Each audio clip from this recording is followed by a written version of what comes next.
ఆ నిరాకార స్థితిలో అన్నిటికీ మూలమైన ఆదిశేషునిపై సకల జగద్రక్షుడైన శ్రీ మహావిష్ణువు యోగ నిద్రలో ఉన్నప్పుడు ఆయన నిద్ర అనేది ప్రళయానంతర ప్రశాంతతకు చిహ్నం.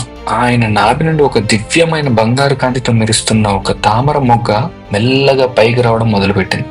ఈ తామర మొగ్గ భావి సృష్టికి నాంది. ఈ మొగ్గ వేల యుగాలుగా అణువణువున శక్తిని నింపుకుంటూ నెమ్మదిగా వృద్ధి చెందుతూ వస్తుంది. అది కేవలం ఒక పువ్వు కాదు, అది సకల సృష్టికి మూలమైన బీజం. ఈ మొత్తం బ్రహ్మాండం అండకటహ అనే ఒక కవచంతో కప్పబడి ఉంది. ఇది ఒక కపిత్త పండు, అంటే మన తెలుగులో వెల్గ పండు అని అంటారు.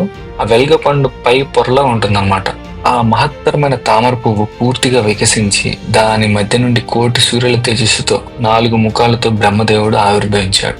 ఆయనే స్వయంభువుడు, అంటే స్వయంగా పుట్టినవాడు. ఆయన కళ్ళు తెరిచి చూడగా తన చుట్టూ కేవలం అనంతమైన జలం తప్ప వేరే ఏమీ కనిపించలేదు. ఆయన మనసులో ఒకటే ప్రశ్న: నేను ఎవరు? నేను ఎందుకు ఇక్కడ ఉన్నాను? ఈ అనంతమైన నీటి సముద్రం ఏంటి?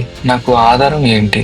బాక్స్ స్టోరీస్ ఛానల్లో మరిన్ని ఆసక్తికరమైన పౌరాణిక గాథలను తెలుసుకోవాలంటే తప్పకుండా మా ఛానల్ సబ్స్క్రైబ్ చేసుకోండి. ఈ వీడియో మీకు నచ్చితే లైక్ చేయండి, మీ స్నేహితులకు షేర్ చేయండి. మీ విలువైన అభిప్రాయాలను కింద కామెంట్స్ లో తెలియజేయండి.